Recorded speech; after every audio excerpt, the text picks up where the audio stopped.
It's been hot. I hope you guys are staying cool and hydrated, and make sure you're taking care or you're checking on the elderly, the children, the babies, and even pets. Magandang hapon po sa inyong lahat. My name is Janelle Sawyer, Kababayan in Los Angeles, and you are watching Kababayan Today. This is America's first and only daily talk show for and about the Filipinos. We are covering Southern California. Kami po ay napapanood sa LA 18, 4 p.m. Monday to Friday. And please tell your friends and family and relatives and everyone else that you know in Hawaii. We are also there Monday to Friday, and we can be seen on Kiku Network in Hawaii at 3:30 p.m. And every Monday here on the program, tayo po ay nakikibalita sa balita. Pinoy na Pinoy, Weekend Balita. We have some sad news. We've been talking about the scorching heat here in California. It started last Friday, and it's going to be this way until about Tuesday, until about tomorrow. It's also been muggy, so it's just very unpleasant. But, you know, we're still lucky because it's just unpleasant. In Arizona, mas malaki po ang kanilang problema doon. In fact, ang pinsala ng wildfire dyan sa Arizona is what we will be talking about first sa ating balita segment with Ronnie Ligo, Editor-in-Chief of Weekend Balita. Ronnie, kamusta na ang kalagayan sa Arizona ngayon? Napakalungkot na balita ng 19 firefighters were killed. You know, they're battling blaze dyan sa Arizona, at ang nangyari nga is they were trying to make a fire line, actually a fire shelter, pero I guess, you know, yung apoy is talagang napalaki and they were overwhelmed. Just imagine 19 firefighters killed in just one moment. And they're saying, Ronnie, the 19 firefighters are among the elite. They were trained, they studied. Sila talaga yung pinapadala sa mga trahedyang ganito, and nobody expected them to be among the casualty of this wildfire. Yes, ano, at ito nangyari after just a week or two nung Colorado fire, na kung saan meron din mga pinsala doon and so many homes were destroyed. Yun so nangyari sa Arizona ay talagang unexpected, ano? Although of course, like nasabi mo na nga, these are the elite members of the firefighting unit.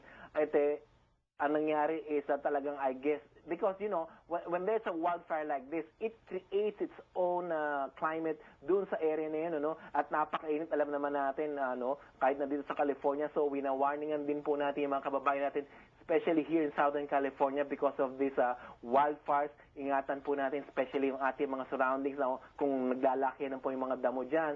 Please, you know, maintain and, you know, keep your surroundings cut. Yung mga grass natin dyan na natutuyo. At of course, this is just a very sad news. Again, 19 firefighters were killed in Arizona.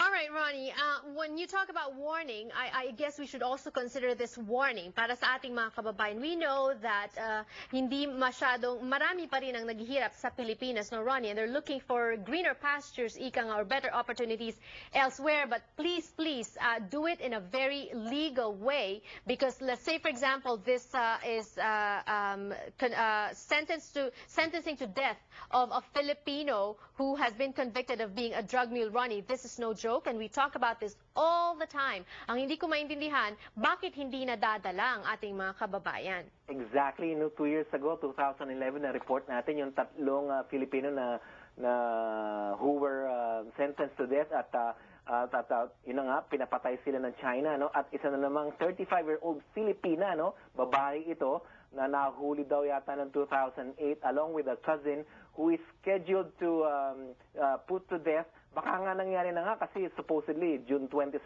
pa, between June 27 and probably July 3. Although kahapon may report na they were able to meet with the relatives of this Filipina who is, you know, condemned to death, and she had a meeting with the relatives for 30 minutes, at hindi natin alam kung by this time kung she's already pumanaw na or whatever, no, malalaman natin of course from China itself pagka ni-report na nila yan. Smuggling more than 12 kilograms or 26 pounds of heroin into China in 2011. And Ronnie, we were talking about this earlier. This woman, this isn't the first time for her. Exactly. Sabi ng Chinese authorities, she allegedly smuggled 18 times into China heroin since, mahuli, before siya mahuli. apparently she was arrested along with a male cousin. So another one, although may reprieve daw yatang nangyayari doon sa cousin na yan, hindi natin alam baka kung ano mangyari sa kanya, kung he too will be put to death or, commuted to life imprisonment. Of course, ang Pangulo natin, si President Noynoy Aquino, has asked China to also commute the penalty of this 35 Filipino woman, who is, like I said, condemned to death. And mukhang si mismong Vice President Binay, he wanted to travel to China to appeal on her behalf, pero hindi na siya pinagbigyan ng China because mukhang wala nang mangyayari. Yes, Ronnie, and this also puts our country in a bad light. This is bad representation of the Filipinos, and at the same time, this puts our officials in a bad light as well, in a bind,